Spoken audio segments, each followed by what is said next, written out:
నమస్తే, నేను Kavitha. Welcome to I dream news and నిజాలు. ఇరాన్ మీద అమెరికా, ఇజ్రాయెల్ సంయుక్తంగా చేస్తున్నటువంటి దాడులు 30వ రోజు కంటిన్యూ అయ్యాయి. ఇప్పుడు సెకండ్ మంత్ లోకి ఎంటర్ అయిపోయింది. ఈ నేపథ్యంలోనే ఇప్పటిదాకా ఆర్మీ ఎంటర్ అవ్వలేదు, but army boots on the ground అక్కడ భూతల దాడులకు కూడా సిద్ధమయ్యాము అంటూ అమెరికా అనౌన్స్ చేసింది. వీఆర్ వెయిటింగ్, మేము ఎప్పటి నుంచి ఎదురు చూస్తున్నాం, మీరు రండి, ఇక్కడ ఉన్నటువంటి సముద్రంలో షార్క్లకి ఆహారంగా మారండి అనేటువంటి ఒక మాటని ఇరాన్ కూడా చెప్తోంది. నెక్స్ట్ ఏం జరగబోతోంది? ఇప్పుడైతే మధ్యవర్తిత్వం వహిస్తున్నాయి పాకిస్తాన్, టర్కీ, ఈజిప్ట్. ఆ తర్వాత సేమ్ టైం యుద్ధానికి కూడా సిద్ధమవుతున్నాయి రెండు దేశాలు. నెక్స్ట్ మనతో పాటుగా ఉన్నారు సీనియర్ జర్నలిస్ట్ సురేష్ కొచ్చతిల్ గారు. సార్ నమస్తే. సో 30 days కంప్లీట్ అయిపోయాయి, ఇప్పుడు మళ్ళీ సెకండ్ మంత్లోకి ఎంటర్ అయ్యింది. ఎలా ఉంటుంది పరిస్థితి అసలు? అదే ఎవరికి అర్థం కావట్లేదు. ట్రంప్ ఏమో అన్నారు, ముందు మీకు గుర్తుంటుంది, యుద్ధం అయిపోయింది అన్నారు. తర్వాత అన్నారు లేదు, యుద్ధం ఇంకా కొనసాగుతుంది అన్నారు. మాకెవరు అక్కర్లేదు, మేమే గెలిచేసామన్నారు.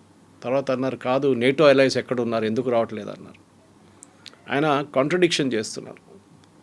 దీన్ని కొంతమంది అమెరికన్ సైకాలజిస్ట్ ఏమంటున్నారంటే ఆయన ఒక టాక్టికల్ పొజిషనింగ్ తీసుకుంటున్నారు. ఒకరోజు ఒక చెప్తే నెక్స్ట్ ఇంకో రోజు ఇంకోటి చెప్తే ఎనిమీ కన్ఫ్యూజ్ అయిపోతారు. అంటే ఇరాన్ కన్ఫ్యూజ్ అయిపోతున్నా, ఈయన ఏం ప్లాన్ చేస్తున్నాడు. పాకిస్తాన్లో కూర్చొని మాట్లాడుతున్నా అంటారు, అందరు ఉన్నారు కానీ ఇరాన్ లేరు, ఎవరితో మాట్లాడతారు? మళ్ళీ ఇరాన్ దగ్గర వెళ్ళి మాట్లాడడానికి ఎవరికి దమ్ము లేదు ఇప్పుడు. బేసిక్లీ ఈవెన్ పాకిస్తాన్ భయపడుతున్నారు. ఎందుకంటే రేపు ఏదైనా జరిగింది అనుకోండి, విచ్ ఇరాన్ మీద దాడి జరిగింది, పాకిస్తాన్ మీద దాడి చేస్తారు ఇరాన్. ఎందుకంటే మీరు అమెరికాని ఆపలేకపోయారు, దానికోసం మీ మీద దాడి చేస్తున్నా అని చెప్పి. మనం ఇవాళ చూసాం, 2 మేజర్ అల్యూమినియం ప్లాంట్స్ మీద అటాక్ చేశారు, యూఏఈలో ఒకటి. అంటే ఇప్పుడు ఏం వార్ ఒక ఎకనామిక్ వార్గా మారిపోతుంది. అంటే గల్ఫ్ నేషన్స్ది ఎకానమీని మొత్తం డిస్ట్రాయ్ చేస్తున్నారు. ఖతార్ గ్యాస్ మొత్తం కొట్టేశారు, 80% వాళ్ళ ప్రొడక్షన్ పడిపోయింది.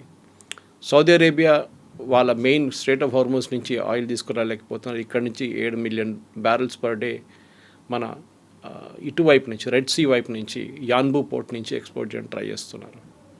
ఒక స్టేటస్ కో లాగా అయిపోయింది ఇప్పుడు. అంటే ఎవరు ఏం చేయలేకపోతున్నారు.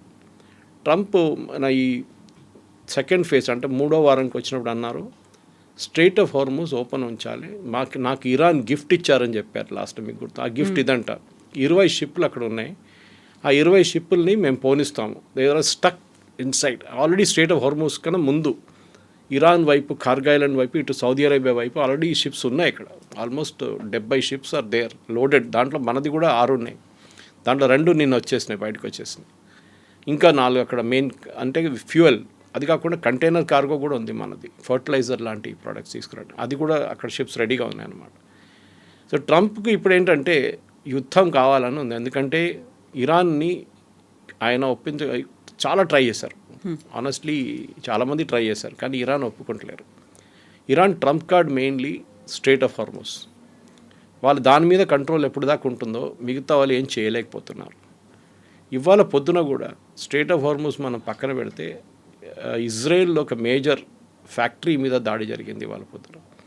అంటే ఇంత డిస్ట్రాయ్ చేసేసాం, అయిపోయింది. ఇవాళ పొద్దున కూడా తెహరాన్ మీద దాడి ఉండే. చేసినప్పుడు కూడా ఇరాన్ ఫైరింగ్ ఎట్లా చేస్తున్నారు, ఎక్కడి నుంచి చేస్తున్నారు, ఎవరికి అర్థం కావట్లేదు. ఇప్పుడు బూట్స్ ఆన్ ద గ్రౌండ్ అన్నారు మీరు, దట్స్ టిపికల్ అమెరికన్ టర్మినాలజీ. కానీ అమెరికన్ కాంగ్రెస్లో దీనికి చాలా పెద్ద వ్యతిరేకత ఉంది.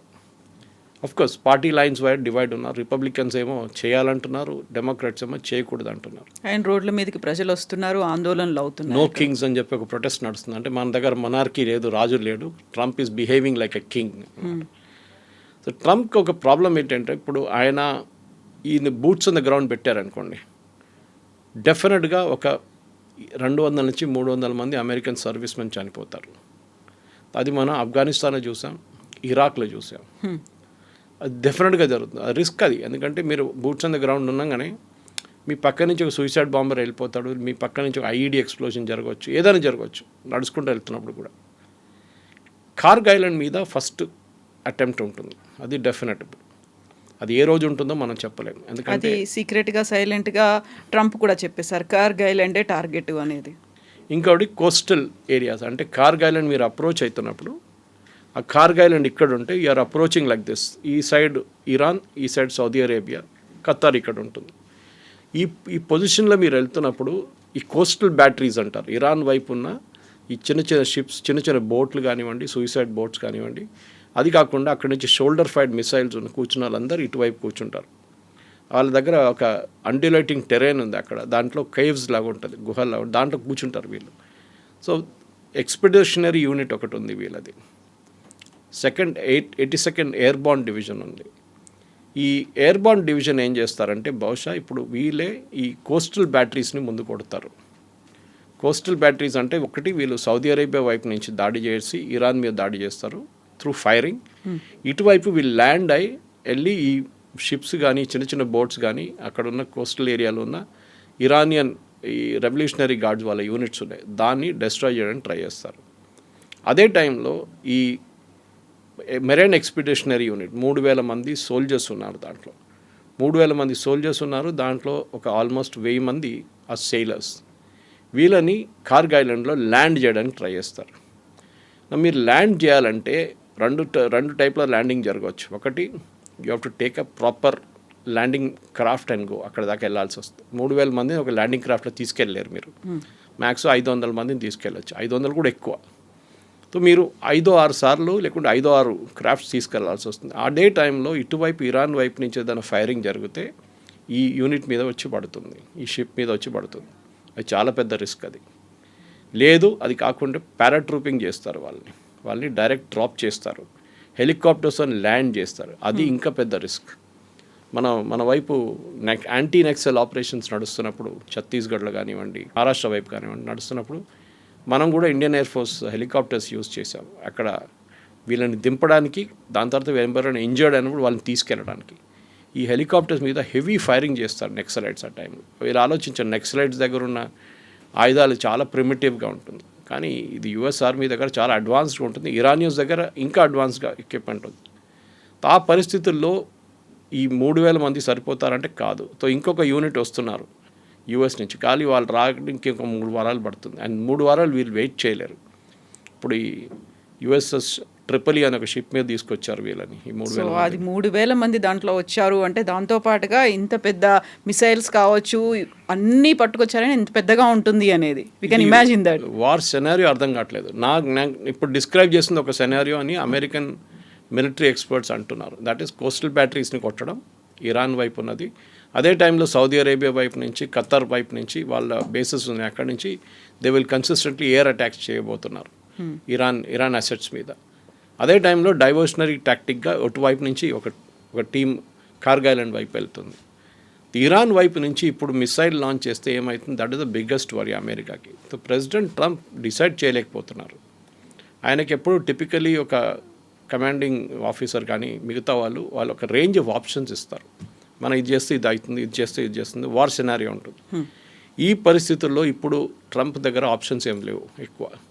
ల్యాండ్ చేస్తే ఒక 10-20% మంది చనిపోతారని, గాయపడతారని 100%.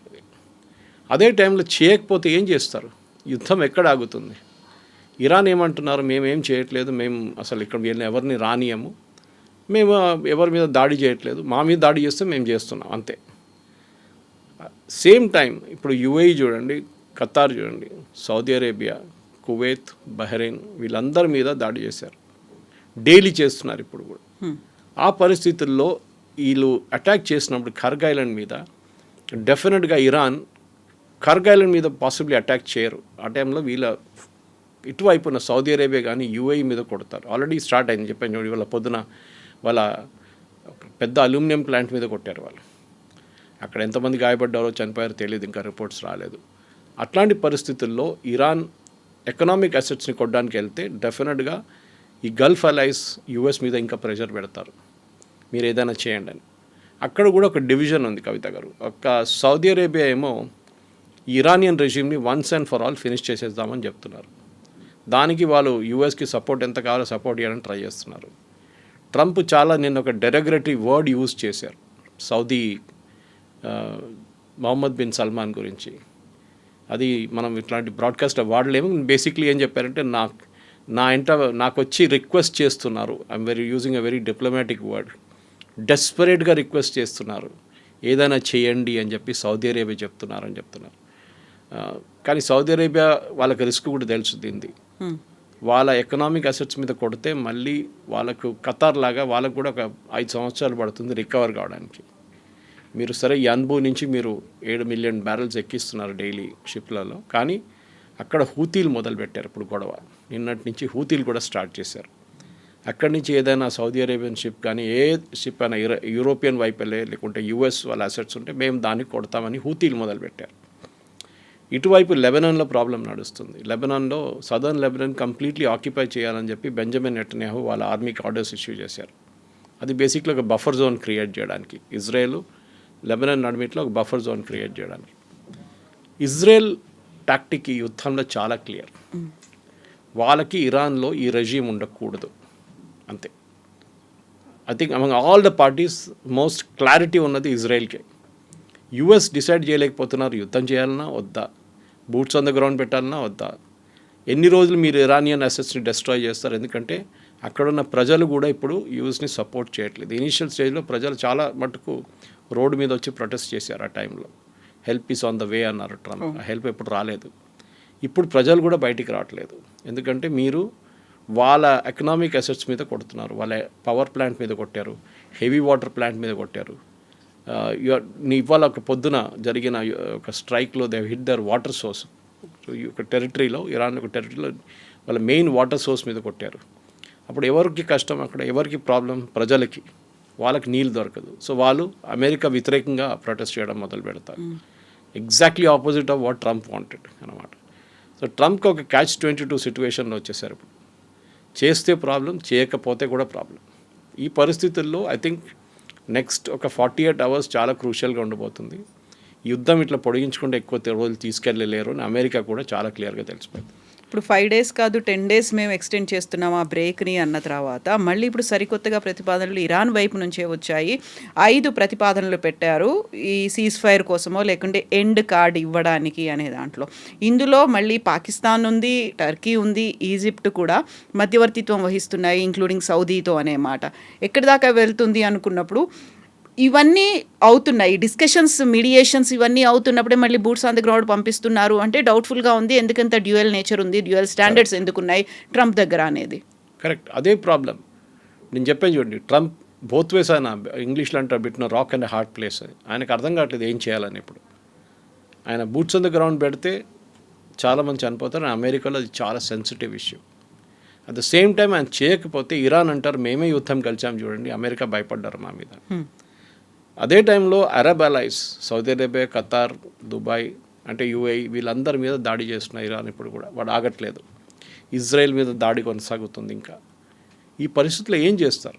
If you are in Trump's place, first of all మీరు ఏం చేస్తారు? యుద్ధానికే రారు. కానీ యుద్ధాల్లో వచ్చేసారు, మీరు దిగేశారు. ఇప్పుడు ఏం చేయలేము. ఇజ్రాయెల్తో పాటు మీరు వచ్చారు, ఆ ఆపర్చునిటీ దొరికింది, ఖమేనీ మొత్తం వాళ్ళని కొట్టేశారు. కానీ ఇరాన్ ఆగట్లేదు. మీరు ఇంత చేసినా కానీ 8,500 బాంబులు వేసిన తర్వాత కూడా ఇరాన్ ఇంకా చదవట్లేదు. వాళ్ళు చాలా కూల్గా ఉన్నారు. వాళ్ళు రియాక్ట్ అవుతున్నారు. ఎట్లా రియాక్ట్ అయ్యారు అట్లనే రియాక్ట్ అవుతున్నారు వాళ్ళు. ఈ పరిస్థితుల్లో ఒక కమాండర్ ఇన్ చీఫ్కి ఆప్షన్స్ చాలా తక్కువ.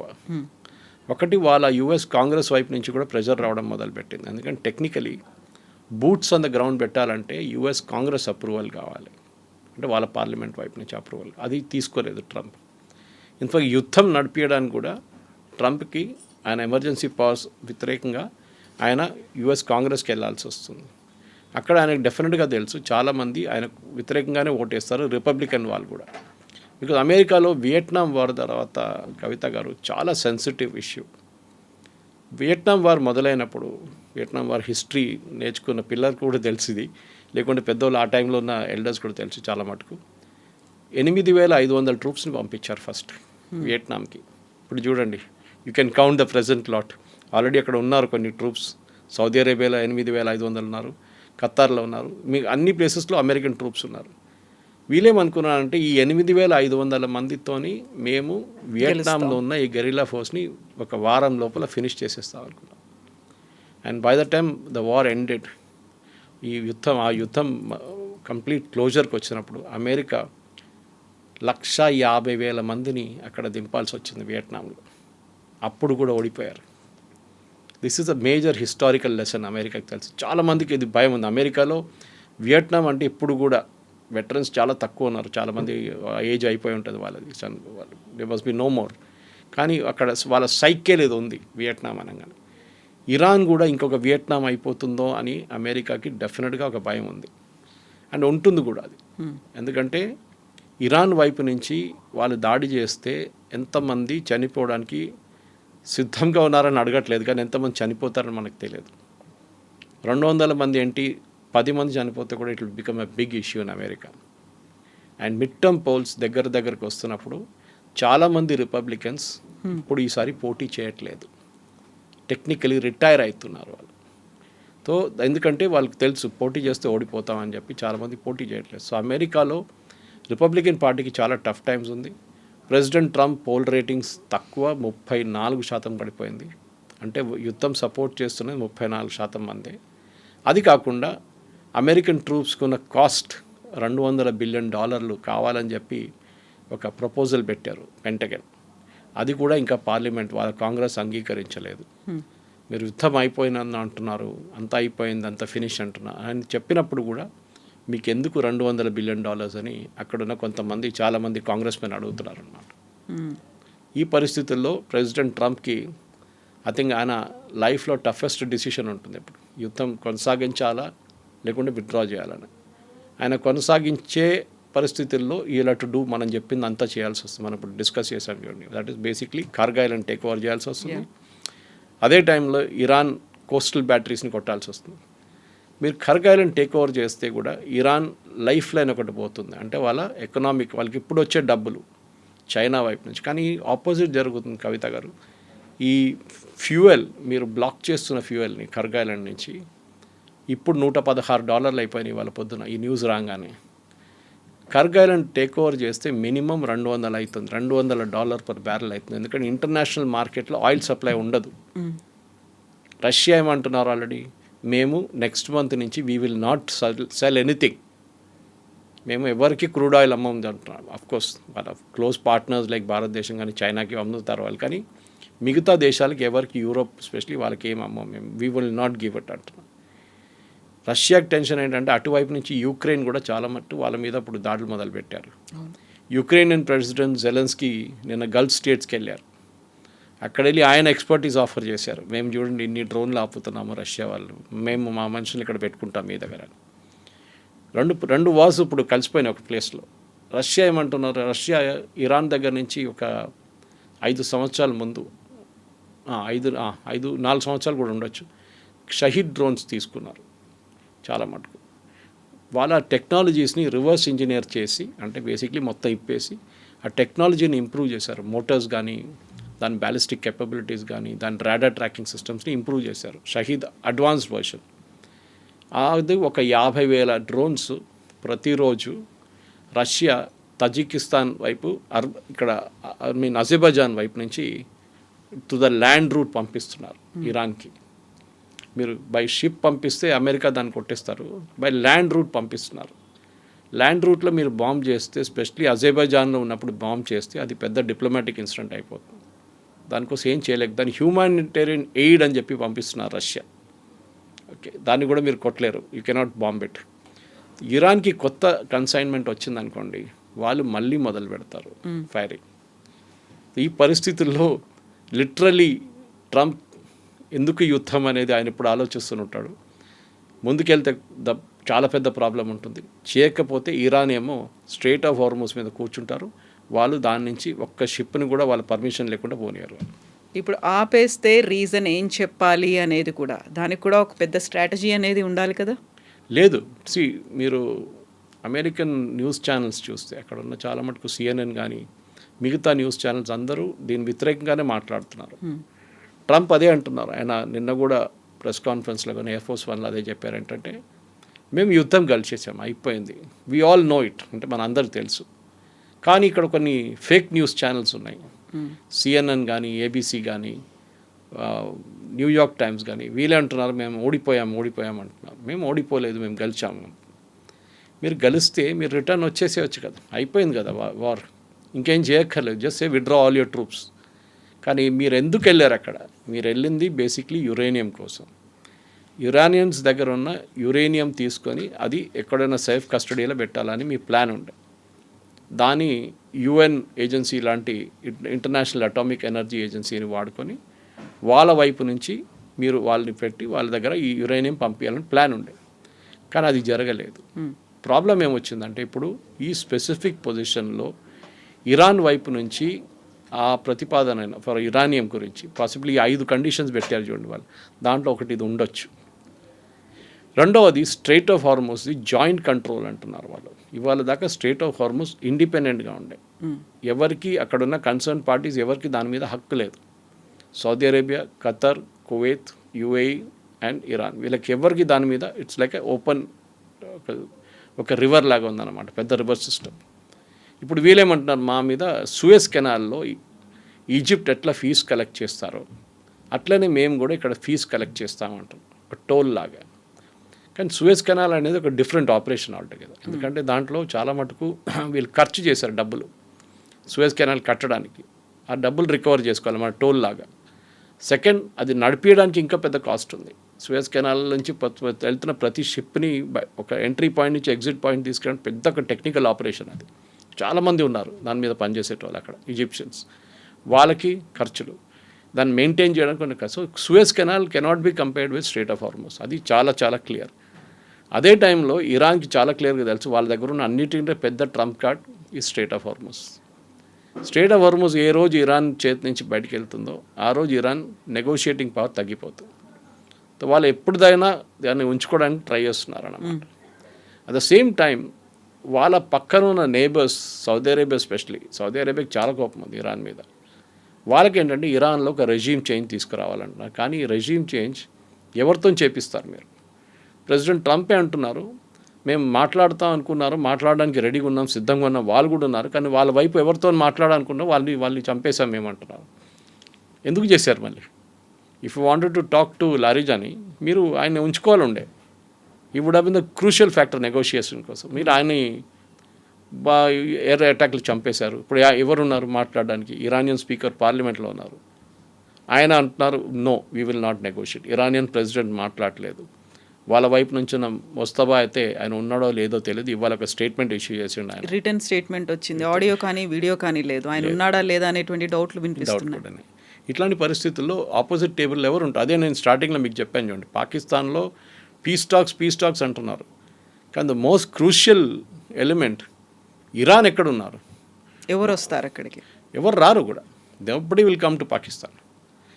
సరే ఇరానియన్ అక్కడికి వెళ్ళి పాకిస్తాన్ వాళ్ళు వెళ్ళి మెసేజ్ కన్వే చేస్తూ కూడా ఇరాన్ పట్టించుకోవట్లేదు. వాళ్ళ కండిషన్ చాలా క్లియర్. అమెరికాని ప్రొవోక్ చేస్తున్నారు వాళ్ళు. మీరు మీ ట్రూప్స్ని పెట్టండి గ్రౌండ్లో. అది ఎన్ని రోజులు వీళ్ళు ఒక చెస్ గేమ్ లాగా ఆడుతున్నారు. ఇది ఎన్ని రోజుల దాకా మీరు చేస్తారో మేము చూస్తాం. కానీ మీరు the day you bring boots the ground, ఆ రోజు మీ మీద వీ విల్ ఏం చెప్పారు, we will have fire like hell on you అన్నారు. అది ఏం జరుగుతుందో మనకు తెలియదు. కానీ ఇరాన్ దగ్గర ఎంత కెపాసిటీ ఉందో మనకు తెలియదు. కానీ ఓవరాల్గా కవిత గారు, the problem now is international లెవెల్లో ప్రతి దేశం మీద ఇంపాక్ట్ పడింది, ఎస్పెషలీ ఆయిల్ ప్రైసెస్. ఈ యుద్ధం ఇంకా ముందు కొనసాగితే ఆయిల్ ప్రైసెస్ నేను చెప్పిన దాని ప్రకారం 140, 150 అండ్ కర్గ్ ఐలాండ్ టేక్ ఓవర్ చేస్తే డెఫినెట్గా 200కి వెళ్తుంది. It's unsustainable. సస్టైన్ చేయలేరు మీరు ఆ రేట్. ఈవెన్ యూఎస్ కూడా సస్టైన్ చేయలేరు. ఆయనకి డొమెస్టిక్ కంపల్షన్ చాలా ఉన్నాయి. యూఎస్లో ఒకటి వాళ్ళ గ్యాస్ స్టేషన్ ప్రైసెస్ $5 పోయినాయి డీజిల్ ఇప్పుడు పర్ గ్యాలన్, అంటే 3.5 లీటర్స్. పెట్రోల్ కూడా అంతే, సేమ్ గ్యాస్ అంటారు, that also he's gone to $4. ఇంకోటి ఫర్టిలైజర్, ఎరువులు చాలా మటుకు 40% యూఎస్కి కావాల్సిన ఫర్టిలైజర్ గల్ఫ్ నుంచి వస్తుంది, ఇదే స్ట్రెయిట్ ఆఫ్ హార్మోస్ నుంచి వస్తుంది. అది రావట్లేదు ఇప్పుడు. అది ఆగిపోతే అక్కడ యూఎస్లో ప్రెసిడెంట్ ట్రంప్కి అన్నిటికంటే పెద్ద ఓటింగ్ కాన్స్టిట్యూన్స్ అక్కడ ఉన్న ఫార్మర్స్. వాళ్ళు ఆల్రెడీ దీని గురించి మాట్లాడుతున్నారు. వాళ్ళు బ్యాంక్రప్ట్ అయిపోతాం మేము, ఇంకా రాకపోతే మా సోయింగ్ సీజన్ మేము పోస్ట్పోన్ చేయాల్సి వస్తుంది. కొన్ని దేశాలు అయితే ఈ సోయింగ్ సీజన్ వద్దని క్యాన్సిల్ చేసుకున్నారు. మన దగ్గర రబీ కానీ ఖరీఫ్ కానీ ఉంటుంది, అట్లానే వాళ్ళకు కూడా ఉంటుంది. ఒక సీజన్ వాళ్ళు క్యాన్సిల్ చేసేస్తున్నారు. మా ప్రొడక్షన్ మీద కూడా ఇంపాక్ట్ పడుతుంది. అదే టైంలో మన దేశంలో చూడండి, వాళ్ళు కూడా ఇఫ్కో వాళ్ళ నుంచి స్టేట్మెంట్ వచ్చింది, మినిస్ట్రీ ఆఫ్ ఫర్టిలైజర్ నుంచి మనకి కావాల్సినంత ఫర్టిలైజర్ మన దగ్గర ఉంది, ప్రాబ్లం లేదు. 2 క్రాప్స్ కాదు 3 క్రాప్స్కి ఉన్న ఫర్టిలైజర్ మన దగ్గర ఉంది. మిగతాది కావాలంటే మనం తెచ్చుకుంటాం. ఇన్ఫ్యాక్ట్ మనం ఎంత దూరం వెళ్తున్నామంటే దాన్ని కూడా చూడండి. 4000 కిలోమీటర్ దూరంలో ఉన్న అర్జెంటీనా నుంచి మనం ఆయిల్ అండ్ గ్యాస్ తెప్పించుకుంటున్నాం, స్పెషల్లీ గ్యాస్ తెప్పించుకుంటున్నాం. ఇండియన్ కాన్సెప్ట్ నుంచి మనం మోదీ గారు మాట్లాడుతున్నారు, మినిస్ట్రీ మాట్లాడుతున్నారు, we will not use gas only going forward, అది కూడా పైప్ న్యాచురల్ గ్యాస్ వాడాలని. ఇదన్నీ చూసినప్పుడు ఇరాన్ వైపు నుంచి ఇప్పుడు జరిగే ఈ ప్రయత్నాన్ని, రేపు యుద్ధం ఆగిందనుకోండి, situation will take another minimum 2 years, 2 సంవత్సరాలు పడుతుంది మీకు నార్మల్సీకి రావడానికి. అన్ని నెలలు లేకుండా అన్ని సంవత్సరాలు, 2 సంవత్సరాలు తట్టుకోలేరు చాలా నేషన్స్. మలేషియా కానీ, ఇండోనేషియా కానీ, శ్రీలంక, నేపాల్, బంగ్లాదేశ్, వీళ్ళెవరు, ఈవెన్ పాకిస్తాన్ ఇంత పెద్ద టాక్స్ నడిపిస్తున్నారు. పాకిస్తాన్ దగ్గర ఆయిల్ లేదు, వాళ్ళు రేషనింగ్ చేస్తున్నారు అక్కడ. ఈ పరిస్థితుల్లో వరల్డ్ ఎకానమీ, ప్రతి ఎకానమీ మీద పెద్ద ప్రాబ్లం. ఈవెన్ మన ఎకానమీ కూడా ఎక్కడ వెళ్ళదు, స్టాక్ మార్కెట్స్ పడిపోతున్నాయి. ఇట్లాంటి పరిస్థితుల్లో ఈ ప్రెసిడెంట్ ట్రంప్కి ఫస్ట్ చేయాల్సింది ఏంటంటే వాళ్ళ వైపు నుంచి కొంచెం కిందకి దిగు రావాల్సి వస్తుంది.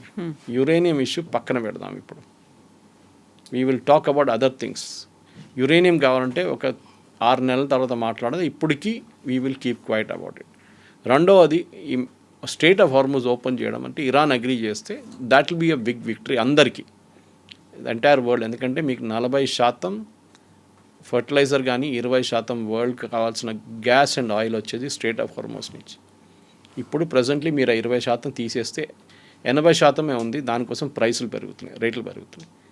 ఈ పరిస్థితుల్లో నెక్స్ట్ సీన్ ప్రెసిడెంట్ ట్రంప్కి బూట్స్ ఆన్ ద గ్రౌండ్ చేయకుండా కొంచెం ఆలోచించి చేస్తే బాగుంటుందని నా personal opinion. In fact same personal opinion అమెరికాలో ఉన్న చాలా మటుకు డిఫెన్స్ అనలిస్ట్ కూడా అంటున్నారు.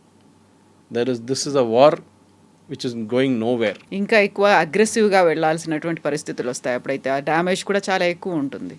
కరెక్ట్, ఎందుకంటే ఇప్పుడు ఆప్షన్స్ ఏముంది, ఒక ఆప్షన్ వార్ కొనసాగిస్తాం, బూట్స్ ఆన్ ద గ్రౌండ్ పెడదాం, కార్గ్ ఐలాండ్ టేక్ ఓవర్ చేద్దాం, ఇరానియన్ కోస్టల్ ఏరియాస్ని కొడతాం.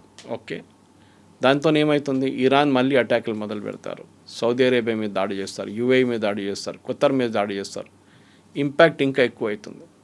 కార్గ్ ఐలాండ్ కావాలంటే వాళ్ళు డిస్ట్రాయ్ చేసేస్తారు, మాకు లేదు మీకు కూడా ఉండకూడదు అని చెప్పేసి. అట్లా ఉన్నప్పుడు మళ్ళీ ఆయిల్ సప్లై తగ్గిపోతుంది చాలా మటుకు. ఇది చాలా కృషి. దానికోసం చూడండి, మన యుఎస్ ఎయిర్ ఫోర్స్ వాళ్ళు తీసుకున్నప్పుడు, వాళ్ళు బాంబింగ్ చేసినప్పుడు కార్గ్ ఐలాండ్ మీద వాళ్ళ ట్యాంకింగ్ ఫెసిలిటీస్ని కొట్టలేదు. వాళ్ళు ఓన్లీ ఎయిర్ ఫీల్డ్ ఉంటే కొంచెం డిఫెన్స్ యూనిట్స్ ఉండే అక్కడ, దాని మీద దాడి చేశారు. వాళ్ళు they didn't touch the oil infrastructure. దానికోసం ఖతర్ మీద కూడా ఇజ్రాయెల్ దాడి చేసి ఖతర్ ఆయిల్ ఫీల్డ్స్ మీద కొట్టినప్పుడు, అంటే ఇరాన్ ఆయిల్ ఫీల్డ్స్ మీద కొట్టినప్పుడు ఖతర్ మీద దాడి చేసినప్పుడు ఫస్ట్ వార్నింగ్ యూఎస్ అదే ఇచ్చారు ప్రెసిడెంట్ ట్రంప్ ఇజ్రాయెల్ దగ్గర, డోంట్ డూ ఇట్ అగైన్. ఎందుకంటే ఇది చాలా ఇంత పొలిటికల్ హాట్ పొటాటో అంటాం మనం దీన్ని. ప్రతి దేశంలో ఇది ప్రాబ్లంగా మిగిలిపోతుంది. చాలా దేశాలు ఏమంటున్నారు, మాకు దీంతో సంబంధమే లేదు. టేక్ ఫర్ ఎగ్జాంపుల్ మీరు ఒక ఇండోనేషియా లాంటి దేశం తీసుకు, వాళ్ళకి సంబంధమే లేదు దీంతో, వాళ్ళ మీద ఇంపాక్ట్ ఉంటుంది. అక్కడ ఫైనాన్షియల్ ఎమర్జెన్సీ డిక్లేర్ చేస్తారు. ఫిలిప్పీన్స్ కూడా అంతే. ఎన్ని రోజులు తట్టుకుంటారు. అక్కడ టూరిజం సెక్టర్ దెబ్బతిన్నది. దుబాయ్లో the entire tourism sector is dead. Super మార్కెట్లో తినడానికి వస్తువులు లేవంట అక్కడ, అంటే కొనడానికి మీకు వెజిటబుల్స్ కానీ, ఫ్రూట్స్ కానీ, సీరియల్స్ కానీ ఏం లేదంట అక్కడ, ఎంటీ అయిపోతుందంట. Because they don't produce anything, బయట నుంచి తెప్పించుకోవాలని. ఇట్లాంటి పరిస్థితుల్లో వాళ్ళు కూడా సఫర్ అవుతున్నారు. It is not that people around the world are suffering, even people within. Tourism లేకుంటే టూరిజం మీద బతికే ఎంతోమంది ఉన్నారు యూఏఈలో. వాళ్ళ airlines are losing billions every day అంటున్నారు. ఖతర్ కానీ, సౌదీ కానీ, you take Emirates, fly Dubai, వీళ్ళందరూ ఎవ్రీబడి, గల్ఫ్ ఎయిర్, వీళ్ళందరూ సఫర్ అవుతున్నారు. ఎన్ని రోజులు అట్టుకుంటారు వీళ్ళకి ప్యాసింజర్ ట్రాఫిక్ లేకుండా నడిపారు. ఇన్ఫ్యాక్ట్ దుబాయ్ ఎయిర్పోర్ట్ వాళ్ళు ఓపెన్ చేసి పెట్టేశారు రిస్క్గా. డజంట్ మ్యాటర్, ఎందుకంటే 75 మిలియన్ ప్యాసింజర్స్ని హ్యాండిల్ చేసే కెపాసిటీ ఉంది. It's transit point. ఈ పరిస్థితుల్లో వాళ్ళు క్లోజ్ చేస్తే ఇంటర్నేషనల్ ఏవియేషన్ మొత్తం దెబ్బతింటుంది. దానికోసం వాళ్ళు కంపల్సరీగా ఫ్లైట్స్ నడిపిస్తున్నారు. I think they are running at about 60 to 70% capacity. కానీ ఎన్ని రోజులు ఒక నార్మల్సీ రావాల్సిందే కవిత గారు. దానికోసం యుఎస్ ఒక ఫ్రెష్ యాటిట్యూడ్తో తీసుకొచ్చి, పాసిబ్లీ మార్కో రూబియో కానీ జేడీ వ్యాన్స్ని తీసుకొచ్చి ఒక సెన్సిబుల్గా కూర్చొని మాట్లాడి ఇరాన్ దగ్గర through a third party, Iran directly మాట్లాడరు యూఎస్తో, సో థర్డ్ పార్టీని తీసుకొచ్చి పాకిస్తాన్ కాకుండా Egypt might be a good choice or Turkey also, even Oman for that matter. వీళ్ళని తీసుకొచ్చి మెయిన్ 3 పాయింట్లు, ఒకటి న్యూక్లియర్, రెండవది మిసైల్స్, మూడవది డ్రోన్స్, నాలుగవది రెజ్యూమ్ చేంజ్. కానీ రెజ్యూమ్ చేంజ్ జరగదు ఇప్పుడు. ఇరాన్కి డబ్బులు కావాలి, desperate for money. So US ఏం చెప్పాలంటే, ఓకే మీరు ఇది 3 చేస్తే మేము మీకు ఆయిల్ ఇంటర్నేషనల్ మార్కెట్లో అమ్మడానికి ఓపెన్గా పర్మిషన్ ఇచ్చేస్తాం. దాంతో ఇరానియన్ ఎకానమీ ఇంప్రూవ్ అవుతుంది. ఇరాన్లో ఉన్నప్పుడు ఇన్ఫ్లేషన్ చాలా మటుకు తగ్గిపోతుంది. చూడాల్సింది whether Trump will take this step or not, అది చూడాలి మనం. Sir thank you very much. And for more videos, Please subscribe to iDream. Please subscribe to iDream. Please subscribe iDream. And please subscribe to iDream. For more videos, subscribe to iDream. please like, share, and subscribe to the channel. Congratulations, iDream. subscribe to iDream. Subscribe to iDream. So subscribe to iDream Media.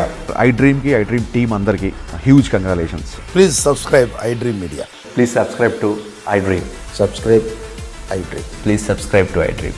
iDream అంటే నా కళల channel subscribe చేసుకున్న నోరు తిరుగుతలేదు, మీరైతే గంట గుర్తు కొట్టండి. For more such videos, please subscribe to iDream.